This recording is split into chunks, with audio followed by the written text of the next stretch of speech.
All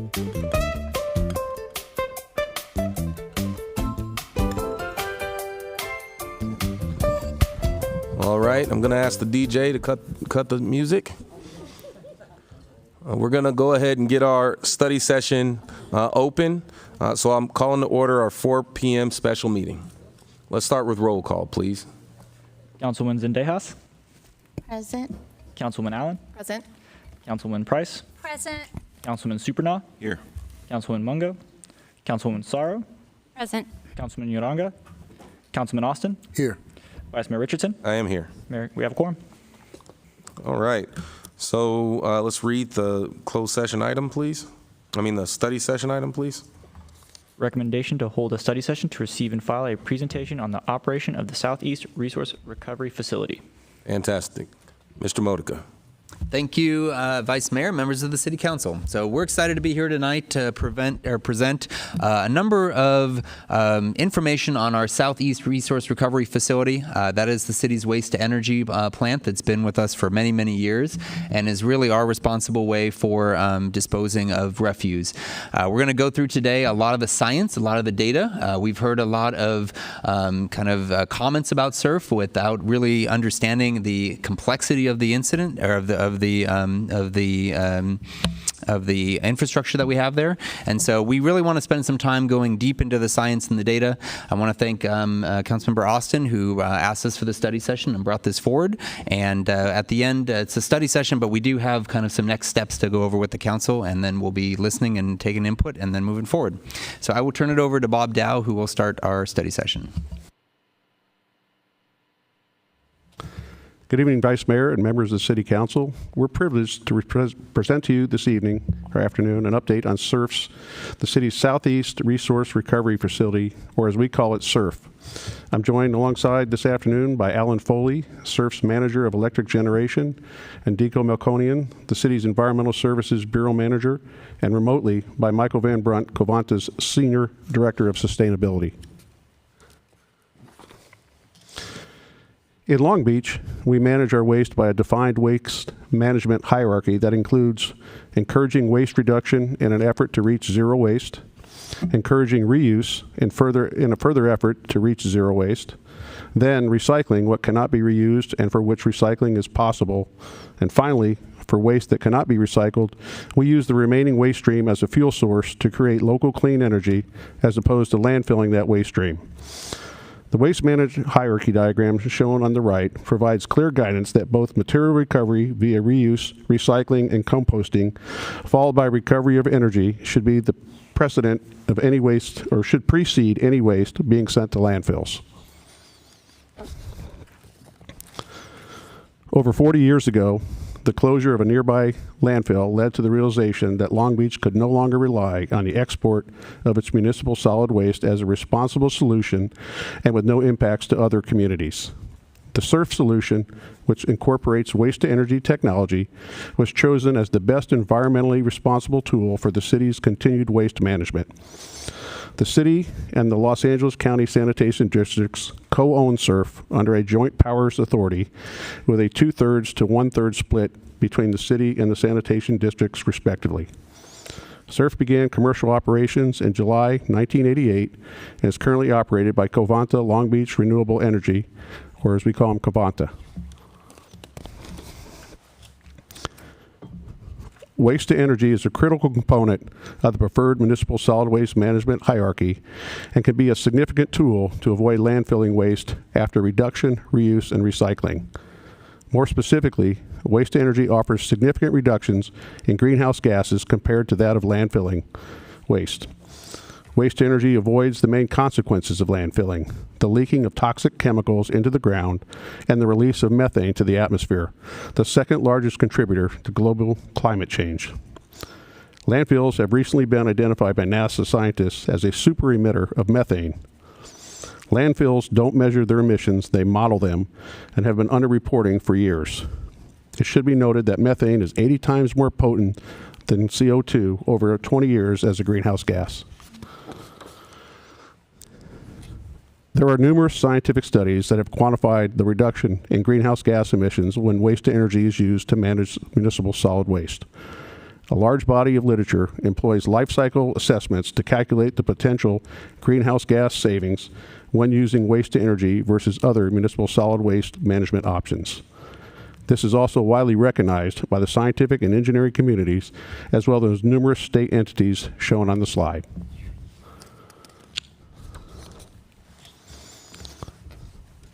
Given the science-based facts comparing waste to energy to landfilling, it may be time to rethink the current approach to the final stage of waste disposal.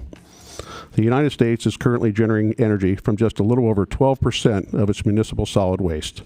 The fact that so many countries around the world successfully reduce that waste would otherwise wind up in landfills suggests there's an enormous opportunity to do the same in the United States. In the United States, where open space is abundant, landfills have been the default choice for waste disposal despite the public space they continually expand into and the proportionately growing amounts of methane they emit. Changes in waste management legislation, such as phasing out landfilling, have caused waste-to-energy incineration solutions to grow dramatically worldwide, adding 120 new plants in the last 5 years. Landfilling is almost non-existent in countries such as Belgium, the Netherlands, Denmark, Sweden, Germany, Austria, and Finland. In these countries, waste-to-energy plays an important role alongside recycling. Germany and Austria are also the European Union's top recycling countries. The European Union is banking on waste-to-energy to help reduce greenhouse gas emissions by 55% by 2030 and achieve climate neutrality by 2050. SURF was conceived to follow the modern waste management hierarchy and address the waste objectives of the city and the state. The following slides will highlight SURF's contributions to California's environmental goals, the city's CAP, state recycling goals, state and regional emission targets, and clean energy production. SURF's waste-to-energy operations reduce carbon dioxide equivalent emissions that would otherwise be generated from longer transportation distances to outside landfills, currently 30 to 60 miles away. Waste-energy operations reduce the need for landfilling, avoiding landfilling emissions of methane. Every ton of waste processed at SURF avoids a ton of CO2 emitted to the atmosphere based on a 100-year methane global warming potential.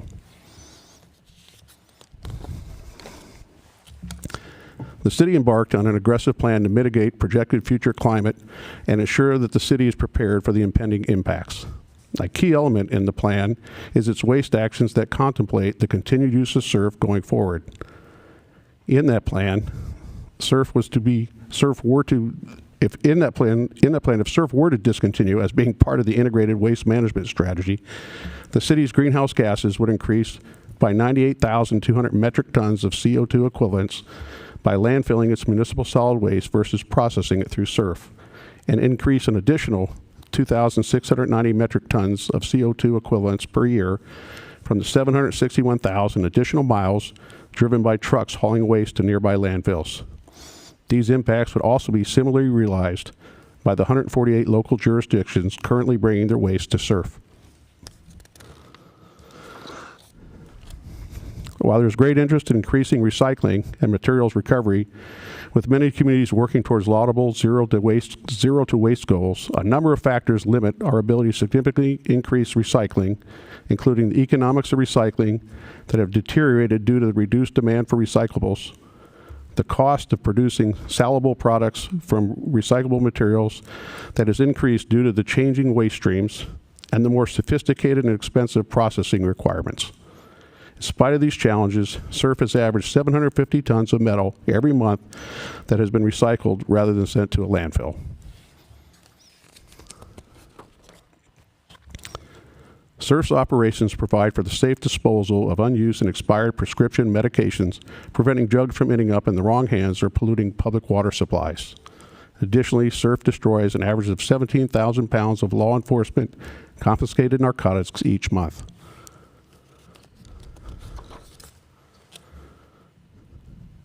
SURF is equipped with the best available control technology, which removes 99% of the hydrochloric and 95% of the sulfuric acids, as well as 99.5% of the particulate matter from the gas exhausted. Additionally, is required to upgrade. SURF is additionally required to upgrade its pollution control technology as regulations become more restrictive and new pollution control equipment has been developed. SURF operations offer a clean source of low to zero carbon baseload energy produced through transformation of municipal solid waste within the U.S. EPA Clean Power Plan or World Economic Forum standards. Waste energy operations have been recognized as renewable in U.S. federal law and is defined as renewable in 30 states, however not in California and the European Union.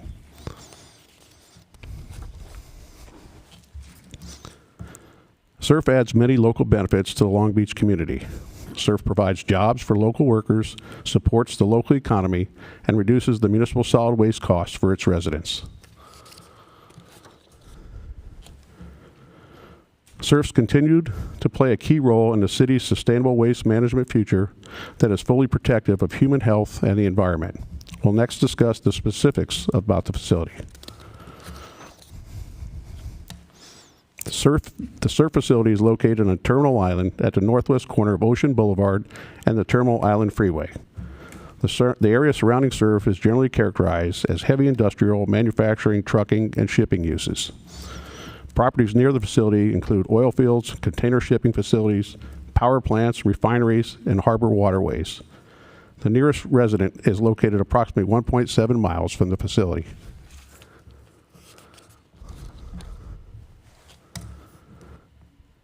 SURF began operations in July 2008 as a 1,380 ton per day solid waste management facility that utilized mass burn technology to reduce the volume of solid waste by about 80% while recovering electrical energy and metal.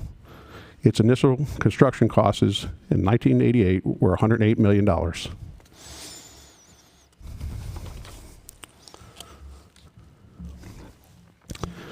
The waste energy process consists of essentially 7 stages depicted on the diagram to the left. We'll move left to right through there as you follow the waste through the processing. Solid waste is dumped from refuse trucks onto a large pit floor. A claw on a crane grabs the waste and loads it into a combustion chamber. The waste or the fuel is burned, releasing heat. The heat turns into water in a boiler, and then the high pressure steam turns the blades of a turbine generator to produce electricity. An air pollution control system removes pollutants from the combustion gas before it is released through a stack. Ash collected from the boiler and the air pollution control system. It is then treated with the Westfix treatments process to ensure the ash is non-hazardous under California and federal regulations.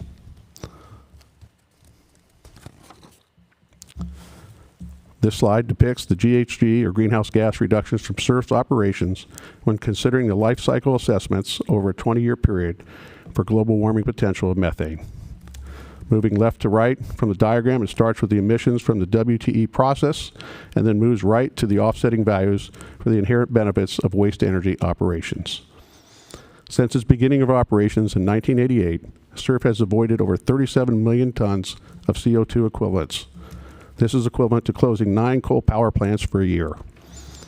Projecting forward for the next 20 years, SURF is expected to avoid another 19 million tons of CO2 equivalents, which is equivalent to removing 3.7 million passenger vehicles from the road for a year. SURF differs from conventional incinerators as it includes energy recovery as a component of its operations. On average, SURF produces 212,000 megawatt hours of electricity per year. This represents 28% of the annual residential load for the city of Long Beach, or enough to power 63,000 electric vehicles per year.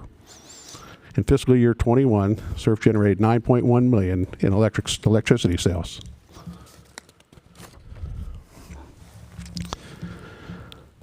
SURF generates, as a byproduct of the combustion of municipal solid waste, SURF generates an ash residue composed of the non-combustible materials and wastes and materials added for air pollution control. SURF's combined ash is tested routinely to confirm that it is non-hazardous per U.S. EPA and California regulations. To comply with those regulations, the ash is regularly tested for toxicity, including through the Toxicity Characteristic Leaching Procedure, or TCLP. SURF's ash has never been determined to be a hazardous waste. Surf's non-hazardous ash is currently trucked to the El Sobrante landfill in Riverside County, approximately 57 miles away. At this landfill facility, Surf's non-hazardous ash is used as a road-based material. Surf currently averages 14 truckloads per day for disposal of its ash at the El Sobrante landfill Monday through Saturday. In FY21, Surf processed its 15th million ton of refuse and sold its 7 millionth megawatt of electricity. The 15 million tons of diverted waste equals to an area the size of a football field, piled 2.5 miles high. 385,000 tons of refuse and 9,100 tons of recycled materials that otherwise would have gone to landfills were also processed in FY21. Surf also destroyed 17,000 pounds of law enforcement compensated narcotics each month and completed over $11.3 million in facility equipment upgrades. Surf is currently projected to remain solvent under its current operating contract with Covanta, with enough budgetary funds available to sustain operations through June of 2024, ending with an estimated fund balance of $6.9 million. Surf is an enterprise fund and receives no general fund dollars for its operations. If a long-term operations contract is potentially awarded, Surf can obtain more lucrative electric sales contracts. However, if projected facility performance, electrical revenues, and anticipated tip fees are not realized, these projections may ultimately be impacted. Surf brings multiple benefits to the Long Beach community where it operates. It is operated in a highly regulated and continuously monitored environment to ensure it's operating well within established and permitted environmental standards. The health of its impacted communities, emissions, and impacts to local traffic are high operating priorities for Surf's operations.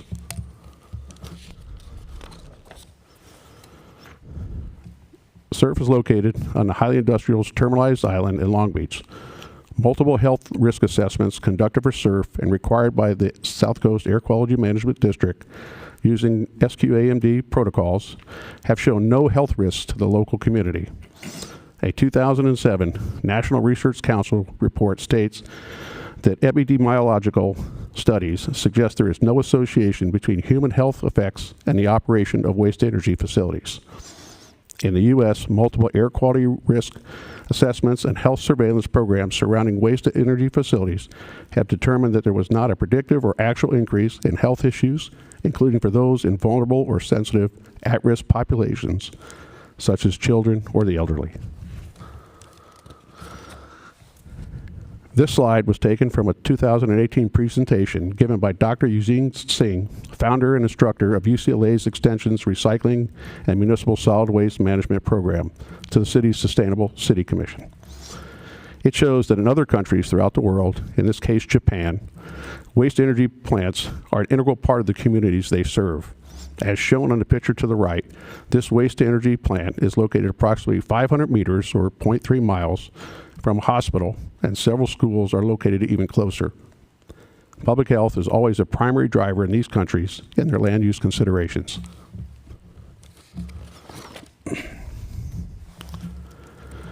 Surf has been successfully operating for nearly 34 years in the most regulated air basin in the United States.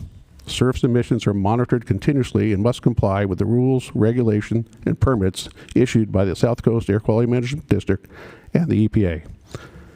These regulations are continually being upgraded and changed as new technology is developed.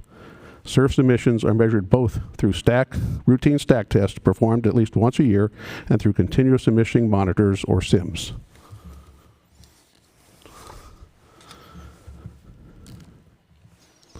SIMS monitors Surf's emissions continuously for carbon monoxide, nitrous oxides, sulfur dioxides, opacity, and carbon dioxide and/or oxygen. Surf's operators monitor these parameters real time and adjust as needed to ensure proper operation and compliance.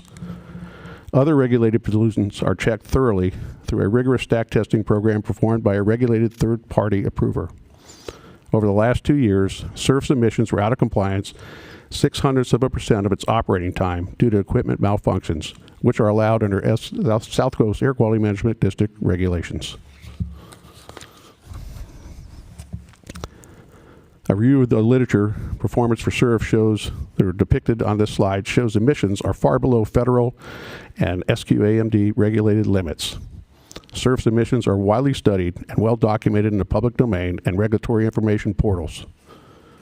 The current performance of SURF facilities, of waste energy facilities in the United States and globally, shows their emissions are well below federal standards and maximal achievable control technology standards.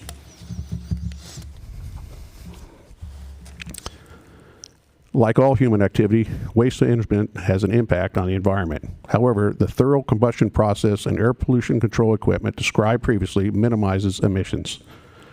SURF operates well below their permitted limits and represents a relatively minor source of air pollution in the local airshed when compared with other sources of emissions. The chart shows SURF's impact compared to other sources in the South Coast Air Basin. For all of 2021, SURF emitted 0.03 of a pound of dioxins, comparable to the approximate dioxin emissions of a 150-acre forest fire. In 2021 alone, nearly 2.6 million acres were burned in California.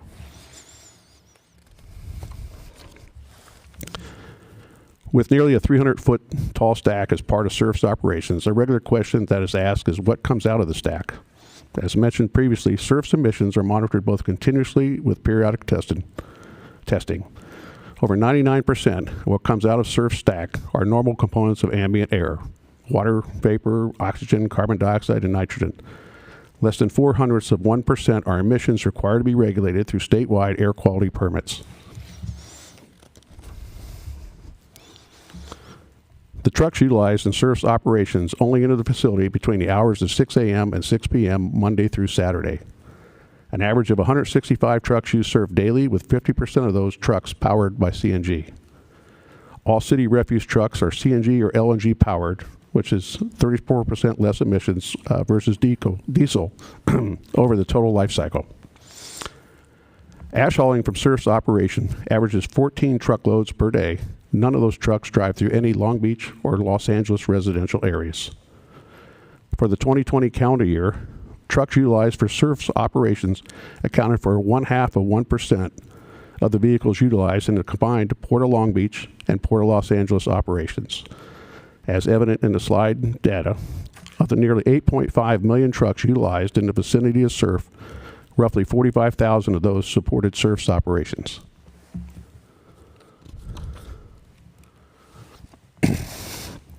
Like many of the other waste energy plants across the country, SURF is at a crossroads with regards to the future of its operations. We'll next discuss the challenges and obstacles that exist for SURF to continue to operate economically and reliably into the future.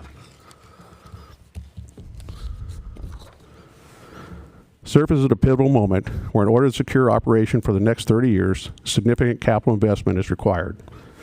HCR's condition assessment study, completed in 2018, indicated that $12.9 million capital investment was needed to continue operations through 2024, and up to $66.3 million additional capital investment to continue long-term operation through 2039. SURF's current operations agreement with Quavanta also ends on June 30th, 2024.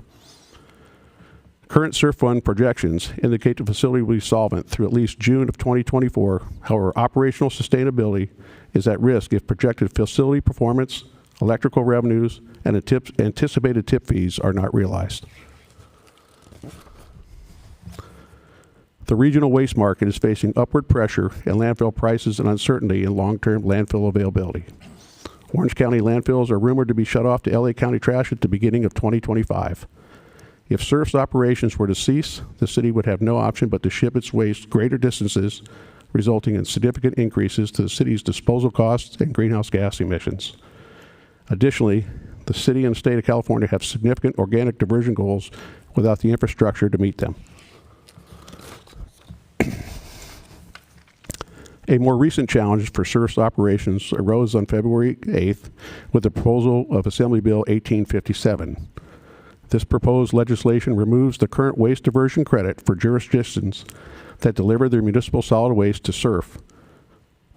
For a historical background, this diversion credit was created as part of AB 939, or as we call it, the recycling law, that was passed in 1989.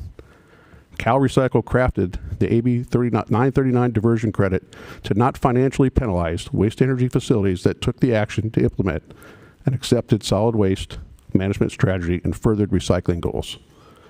Cal Recycle also recognized the benefits of waste-to-energy facilities versus landfilling and desired to encourage the continued use of SURF. So how does the diversion credit work? A jurisdiction can deliver up to 10% of its annual municipal solid waste generation to a waste-to-energy facility and receive a recycling credit for that waste. So for example, if a jurisdiction generated 100,000 tons per year of waste, that jurisdiction can send 10,000 tons to a waste-to-energy facility and receive 100% recycling credit for that waste. The credit is capped at 10%. If a jurisdiction delivers above the 10% of their annual generation, they do not receive any recycling credit for that amount over the 10% cap. Roughly 148 different local jurisdictions currently bring their municipal solid waste to SURF for their AB 939 diversion credit. This accounts for approximately 50% of the waste tonnage processed annually at SURF. It should be noted that the proposed 1857, as currently written, does nothing to reduce landfilling or increase recycling or organics diversion. In fact, it will increase landfill disposal. It's based on inaccurate data and misrepresentations of waste-to-energy operations. And it pushes a zero waste plan that is an excellent aspirational goal, but a challenging and sometimes impossible one given current manufacturing and industrial processes. Recently, the LA County Solid Waste Management Committee, Integrated Waste Management Task Force, met and is opposing 1857 unless it's amended to include waste-to-energy operations.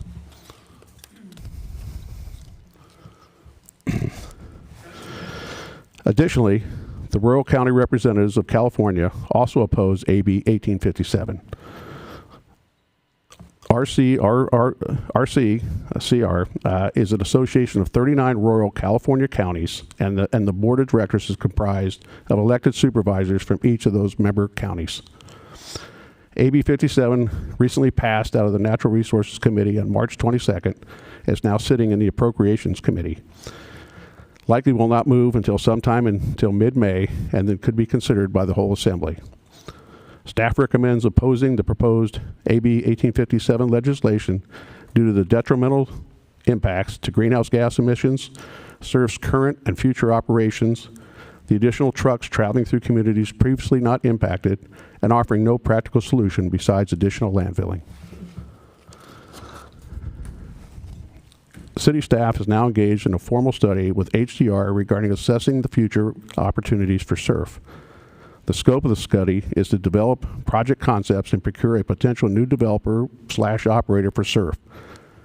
The HDR contract term is for 2 years with 3 potential 1-year extensions at a cost of $250,000 for the formal study. The study's goals are to identify technically, environmental, and economically viable options for the future of SURF, including organic waste processing in compliance with AB 1383. Some of the potential HDR study outcomes include a new long-term, 20-plus years contract for SURF, including the development of an organic waste facility at SURF, a new short to medium term, 5 to 10 years operations contract for SURF, including development of an organic waste facility at SURF, or possibly, if no viable options are received, other potential options would need to be explored. Desired outcomes include, or SURF 2.0 as we like to say, advanced technology at SURF that improves operations and environmental controls, new organic waste processing at SURF in compliance with 1383, and significant improvements in waste reduction, recycling, reduced SURF throughput, and no landfilling. City staff and HDR have held kickoff meetings, have met with potential organics and waste-to-energy developers and operators. HDR is currently outlining options for organic processing and the future of SURF, which are expected to be a key element in the development of an RFP.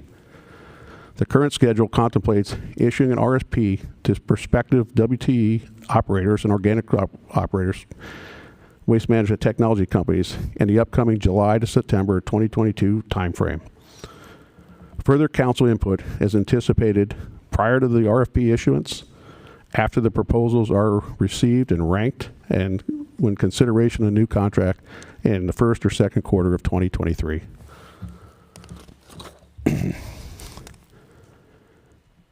Until a different alternative to landfilling is available for residual waste, staff recommends continuing current SURF operations and seeking solutions for the future of SURF. Staff also recommends opposing the proposed AB 1857 legislation due to the detrimental impacts previously addressed. And lastly, continue to research organic waste options, and exploring the future of municipal solid waste.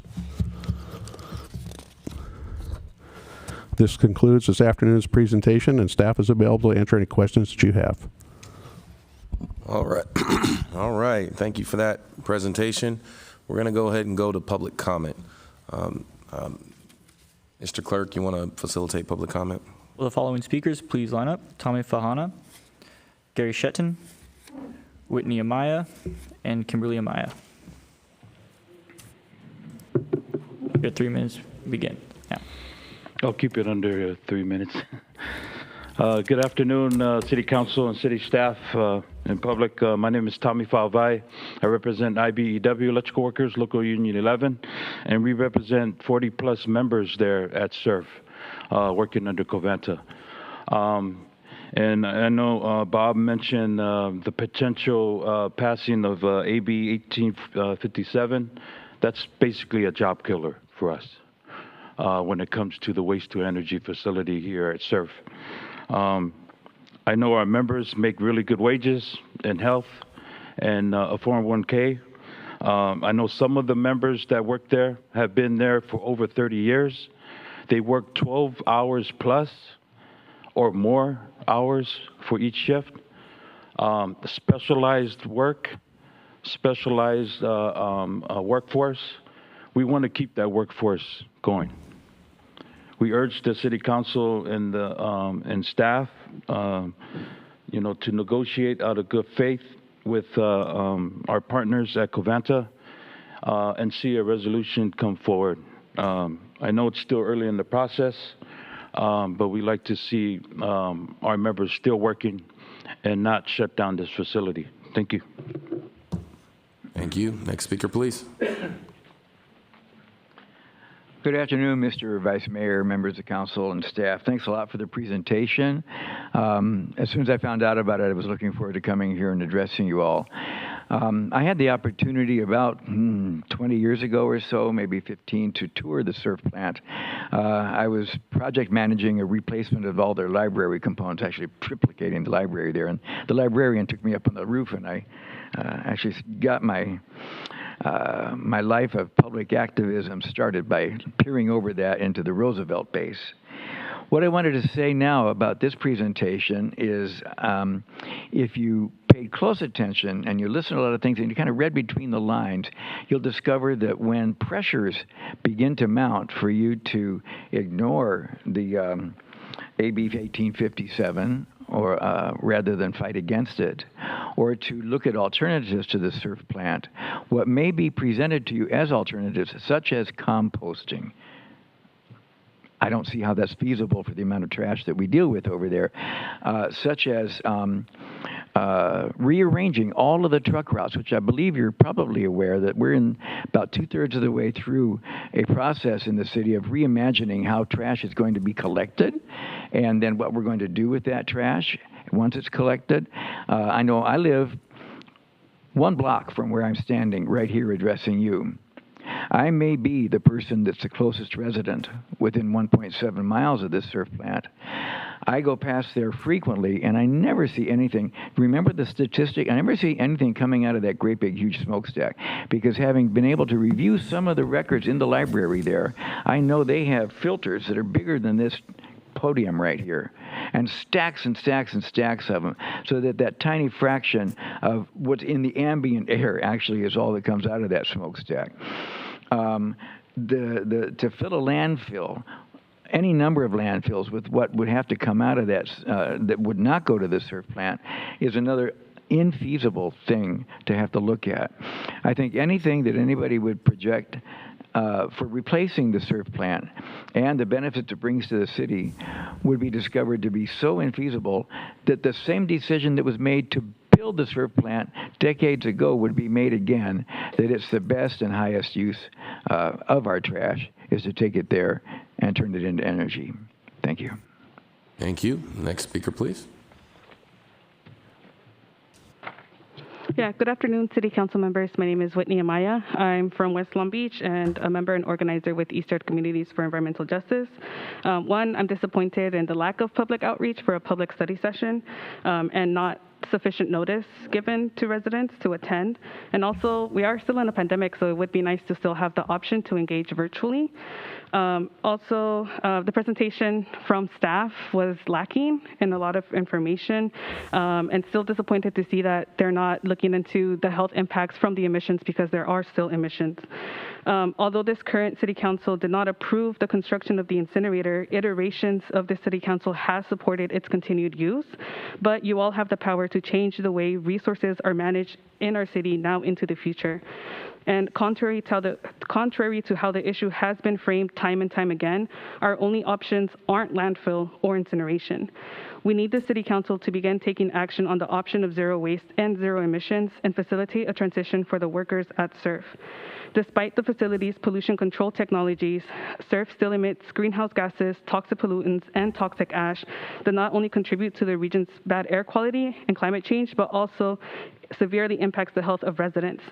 Some of the pollutants that are emitted are NOx, SOx, carbon monoxide, and some of the toxic pollutants are benzene, lead, cadmium, formaldehyde, dioxins, all of which are, or some of which are known to impact our respiratory system, the way that we breathe, and some of which impact our development and also our reproductive systems.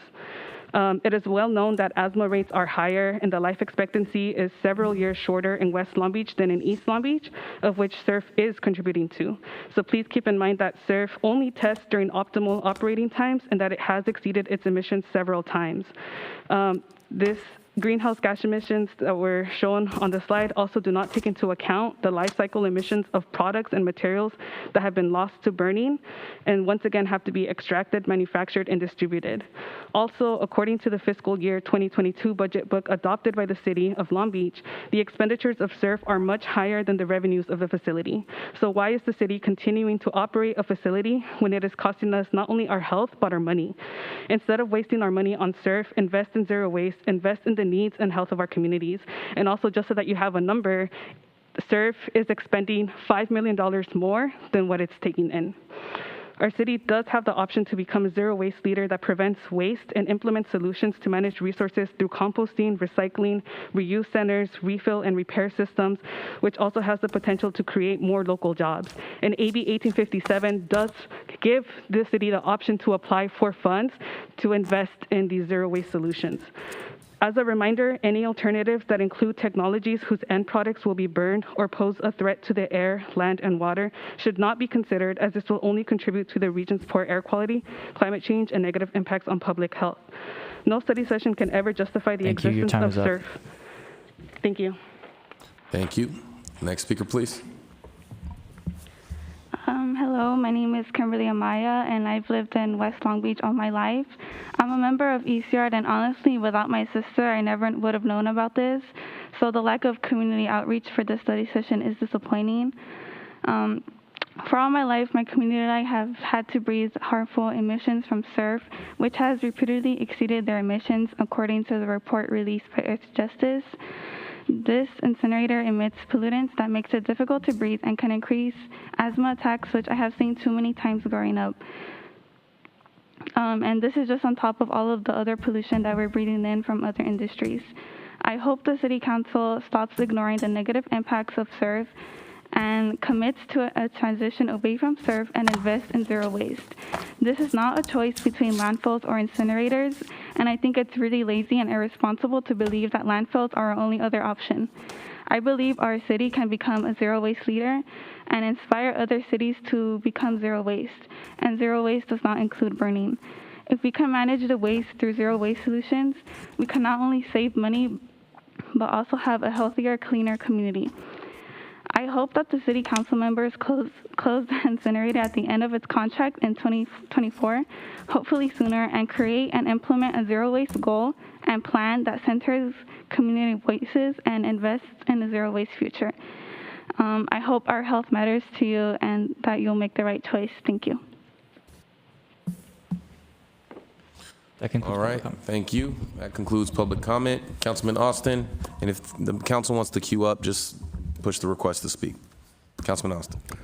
Yes, I want to first of all thank staff for a very, very comprehensive report and study session here. I think this was critical, and I want to thank the city manager's office and staff for putting this together so quickly. I think we brought this less than 2 weeks ago, and here we are with the study session, understanding the urgency, legislation pending, but also, you know, I think our offices have been reached out to and received a lot of public or comment from the public related to SURF, its interest, and for those watching in the audience and those watching at home, I think it's very, very important for us to really communicate how our waste management recycle system works here in the city of Long Beach.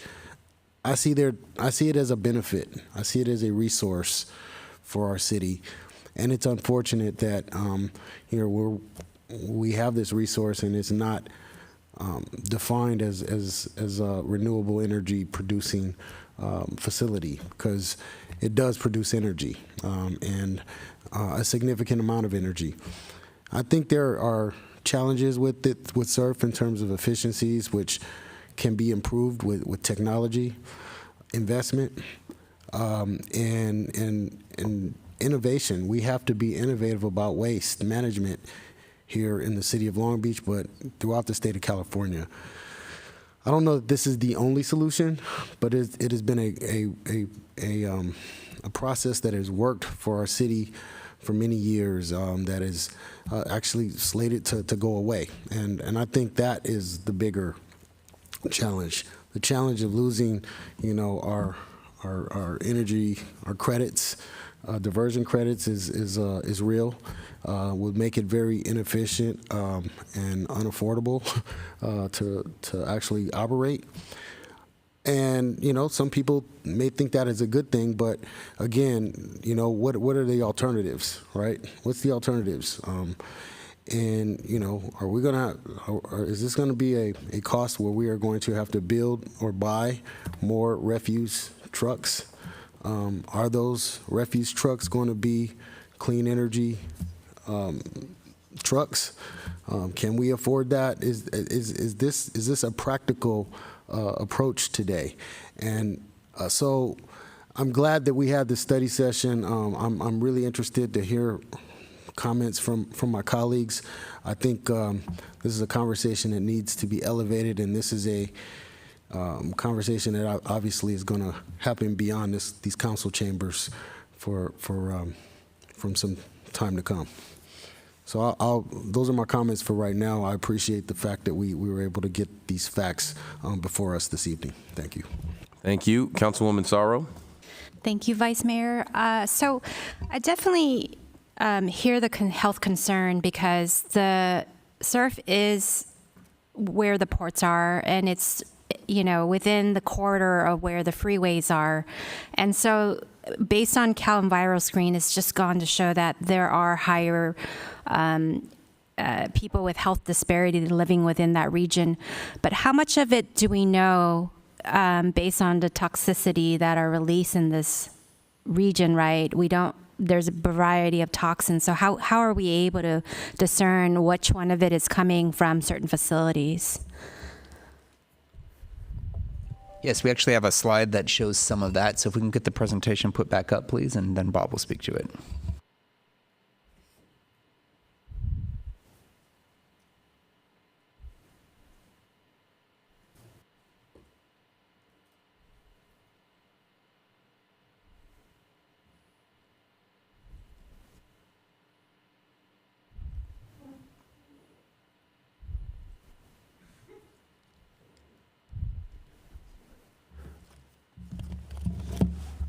Okay, Thank you for your question. So this slide really depicts the contributions to surf in the area in the South Coast air basin, and that's really the data that we have right there. And you can see the percentages for just those 4 elements there.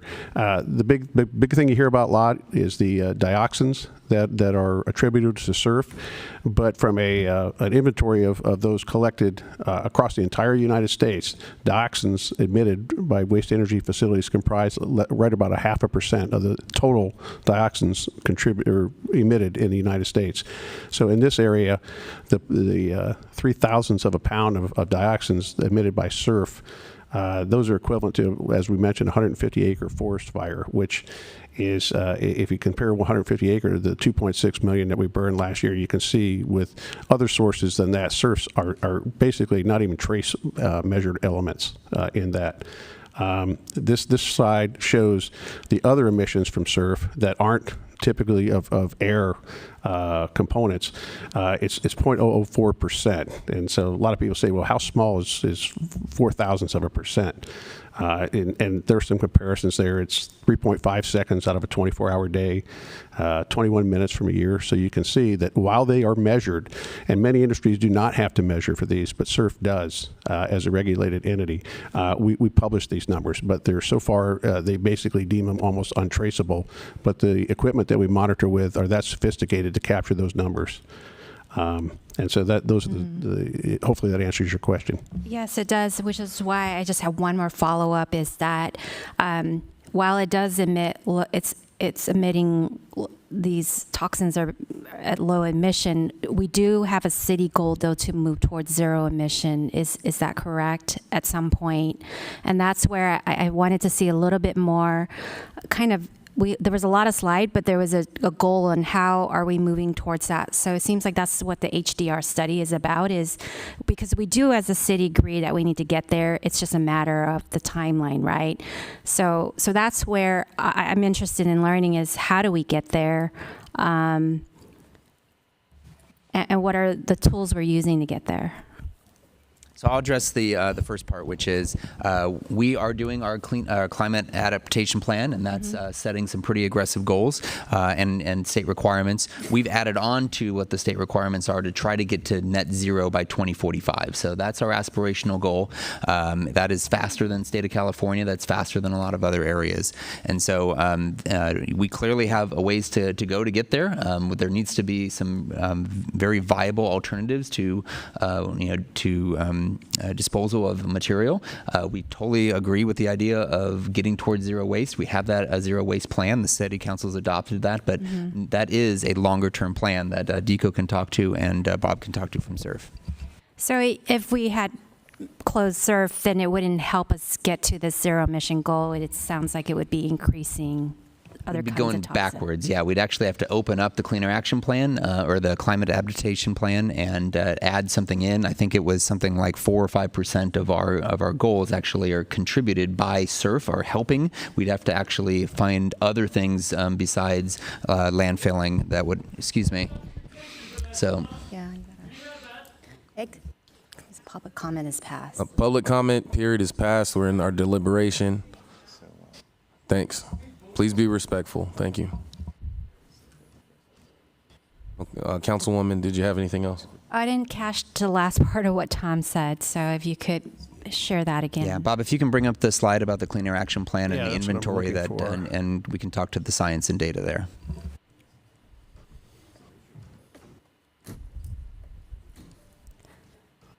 I think I went too far. Let me go back.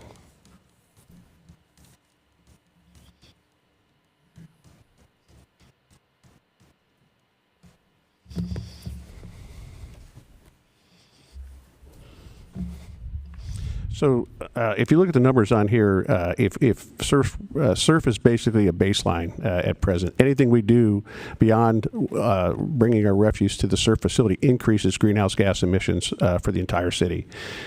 Just the added waste volumes that would go to landfills and the methane that would be created and emitted account for 98,200 metric tons of CO2 equivalents. So that's a 4% increase in the city's greenhouse gas numbers that we would have to find an offset for. Additionally, the vehicles, right now the refuse that's brought to surf is pretty much contained in this area. Refuse, if it weren't going to surf, would be typically brought to another transfer facility, and then from the transfer facility brought to a landfill.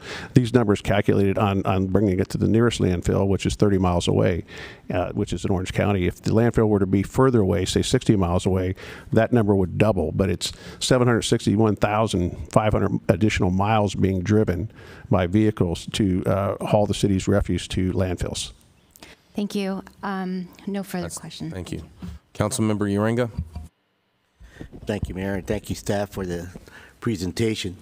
I had an opportunity to tour the surf facility a couple of weeks ago and found it quite interesting and quite educational, really. I looked at that smokestack. I looked at what was coming out of there, and it was just like a little mist that I saw. But the concerns that I see that are being raised today is not only in terms of what are the emissions that are coming out of that facility, but it's the cumulative effects of everything that is taking place in that whole area. You're talking about freeway traffic, container movement, diesel fuels from the ships, idling. There's a lot of cumulative effects that are taking place in that whole area. I mean, there's no question. The data shows residents in the West Long Beach portion of the city do have more instances of asthma and other respiratory ailments. I can speak for myself in terms of my oldest daughter and my son both have asthma. No asthma has ever been present in my family anywhere except those two kids for some reason. And it's because, we basically lived in West Long Beach. When I first moved here, it was in West Long Beach, and then I live in an area of Wrigley, which is still there, which is still in that portion of the area that is affected by this air quality that is there. So that one chart that you showed, where it's the effects of the waste that comes out of the surf facility is compelling to me. It is very small, apparently. It's not zero. It's going to be hard to get to zero, but it's an aspirational goal. But it's hard for me to determine if that exhaust that's coming out right now is part of the cumulative impacts that we have in West Long Beach. I think there are other worse polluters coming out of that area than just surf. I mean, it's, like I said, it's the traffic, it's the port, it's everything else. And to disaggregate all that, I think it's a challenge. I'm more interested in what's going on here with this HDR that would be impactful for surf. I'd like to know more in terms of other options. I mean, the options that we've seen right now in terms of more truck traffic, farther distances, the methane, that additional methane that would be created by more waste into landfills. I don't see those are negatives. I mean, there's no positive result that I can see coming from the closure of surf. But I do see some opportunities with it to basically restructure it, reconstruct it, reorganize it, so that eventually it is zero waste, and to where we can get some technology in there that will deal with even organic waste. I don't think we have an organic waste facility right now that we could probably convert this into, because even organic waste, and we found out during this pandemic that one of the biggest waste that we had was organic. I mean, the waste of food and clippings and because people are home more, so they were doing more yard work. So I mean, it just created all that type of additional waste that if we had the facility to turn it around, to reuse it, create energy out of it, or compost or anything else, I think that would be a positive result on it. So I'd like to see more information about how surf can be restructured or reorganized to create more energy and more efficient ways of dealing with our waste. That'll be my comments for now. Thank you. Thank you. Councilwoman Mungo. Thank you. I want to thank the staff for the presentation. When you look at the numbers related to how much the trucks pollute and how little comes out of the stack, I don't see another alternative than for us to continue to pursue the maintenance and lifelong longevity of surf. I see that it's the healthier option. I know that it's difficult because of a lot of confusion. I appreciate the report, and I think it brings a lot of things to light. I do think that residents are interested, and one of the things I'll do is I'll definitely put this in my newsletter, but the data that we cite, I'd love to be able to help people click on those things to be able to dig into and understand that. So my staff will reach out to work with you guys and make sure that it's in there so that the backup documentation is easily accessible for people to be able to make their own decisions. There's just a lot of misinformation because of the ways of the past. And so we only have a duty to inform people so that they can help us move this ball forward. Thank you. Thank you. I'll just add a quick comment here. Thanks, staff, for this report. Very detailed, very instructive. I think study sessions are important to just have the time to ask deeper questions.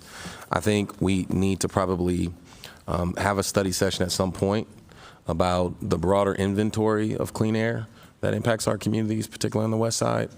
You have certainly, what you showed and demonstrated about mobile sources. It is the most significant driver of the poor air quality that we have in parts of Long Beach. And I know our 2020 community health assessment demonstrated that we were at a 17-year difference in life expectancy, depending on if you live closer to a freeway or further away from a freeway. And I would like to know and better understand if that number has increased since the pandemic and since we've had the impacts at the port. And so I think we need to have a broader conversation. I think it's time for the council to have a broader update. I've learned so much in the year since joining the Air Quality Management District Board about what moves the needle and what doesn't.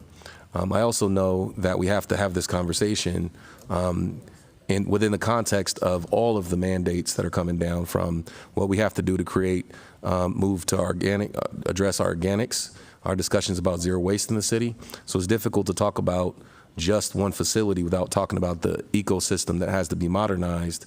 And we're a big city. We have to look at the big picture here. And so it's incredibly important that we put our focus on, what the future looks like. I also would love to just continue to be, only come up a few times, but the discussions with Covanta about the future, the negotiations, is incredibly important because through that negotiation is how we're going to figure out if there are alternative investments into the facility that open up the playbook around organics or whatever it is. And so we're in a place where I think we need to have another study session. I want to thank Councilman Austin bringing this one forward, and I think we're going to think about bringing a broader air quality study session forward. Thanks a lot, and there's no vote needed here. It's a study session, so do we need to receive and file? No vote needed. So the study session is now closed. We're going to take a 5-minute break, come back, and convene the City Council. Thank you so much. Was there general public comment taken? Chair? Was general public comment taken? We have one more public comment. Go ahead and facilitate it. Will these members of the public please line up behind the podium? Dave Shukla and Kobe Sai. I know, she didn't give her name. Please, go ahead. Dave, you're up. You're first. I don't want to go first.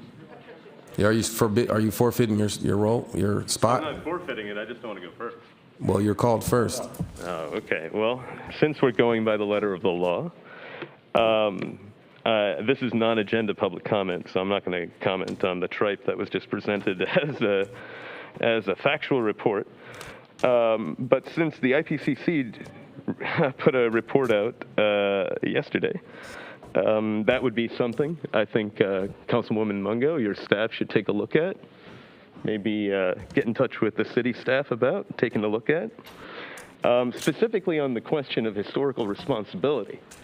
I mean, you know, some of these polluting facilities, not the one that we just mentioned, just, you know, polluting facilities, they aren't in your neighborhood or my neighborhood, you know. They're in other people's neighborhood because that's for them to live, you know. And more generally, the idea of environmental justice is very much one of who gets to pass the buck and who has to bear the cost. Now, I didn't hear, and not that I can really talk about it, but I didn't hear about soil creation. I didn't hear about soil monitoring. I didn't hear, frankly, a lot about how California is the #1, let's say, almond producer in the state. And almonds are incredibly water intensive. Yet California almond growers have reduced their overall water consumption over the past few years by 33% by not throwing their leavings in the trash for folks like you to burn or anaerobically digest or whatever it is, right? They put it back into the thing that grows.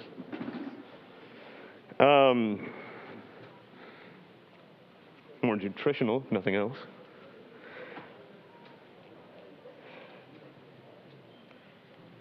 It's a tough thing being a climate science person, knowing we have very few years and we're dealing with a bunch of people who, throughout their lives, frankly, have been trained pretty much do the exact opposite of what we need to do in this moment.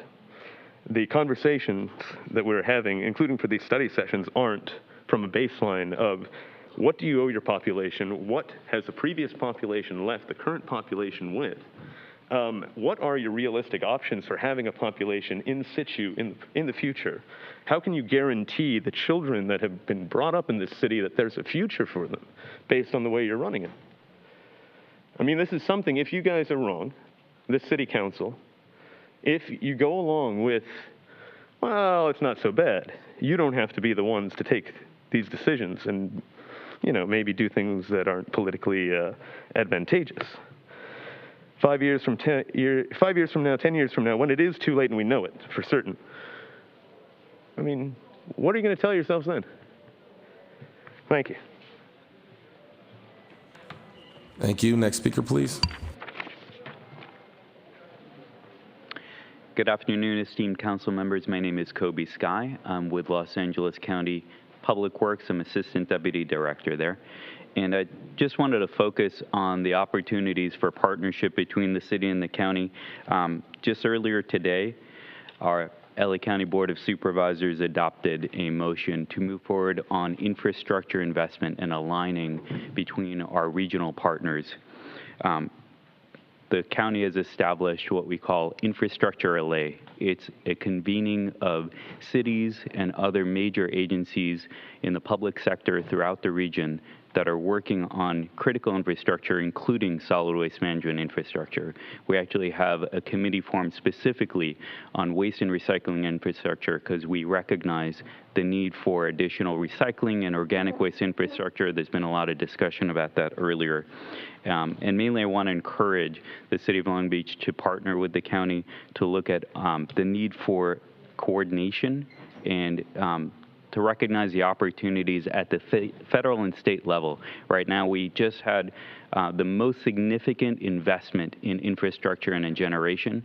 There are billions of dollars that will be flowing, and we want to make sure that the County of LA and the region gets its fair share and more. And so I want to invite you to participate. My director will be reaching out to the City of Long Beach and other regional partners to make sure that we pursue our fair share aggressively. And this is a perfect opportunity to try and get that funding for this needed infrastructure. Thank you. Thank you. Madam Clerk, is there any additional public comment on this? All right, come on forward. Thank you. Good afternoon, council members. My name is Patricia Chen. I'm a member of the Zero Waste Committee of the East Yard Communities for Environmental Justice. I'm also a member of the Green Team and the chair of the Social Justice Council for the Unitarian Universalist Church of Long Beach. I'm not speaking on behalf of any of those groups because we didn't have time to meet in between hearing about this study session happening today. But I can tell you that I'm speaking according to two of the principles that my church holds dear. One is respect for the interdependent web of existence of which we are all a part, and one is dismantling responsibly racism and other oppressions in our institutions and in ourselves. So, in other words, we are concerned about the environment and we oppose racism. I live in Council District 5. So with those preliminaries out of the way, I just want to say that I am concerned that the SURF creates greenhouse gas emissions, which exacerbate climate change, and it creates toxic fumes and ash. I mean, I'm hearing from this that they're not that toxic, but I don't think I'd want to eat any of them. And it's doing this in an area that's largely peopled by low-income people of color. So I feel like there's a fairness issue. I would like to make the following suggestions: that the City Council outreach to the surrounding communities and find out what they would like to have in their area.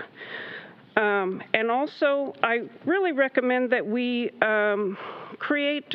pursue a zero waste policy and a plan and get to work implementing it as soon as possible. And so once we have doorstep composting and recycling for every business and residents in the city, and once we have education on zero waste, then it would be a good time to consider how much waste we have and how we could responsibly plan for it in a way that is fair for everyone in the city. And I wanted to thank the many of you that I heard talking about health concerns. Thank you so much. And also Vice Mayor Richardson for suggesting that another study session be held. I think it would be great if a lot of notice could be had so that sort of we could be sure to hear from the community and kind of get the other side of the story that we heard about the statistics and the facts today. Thank you so very much. I appreciate your attention. Thank you. Well, that satisfies public comment. We're going to go ahead and adjourn this special meeting. We'll be back in 5 minutes for the Long Beach City Council meeting. Thank you.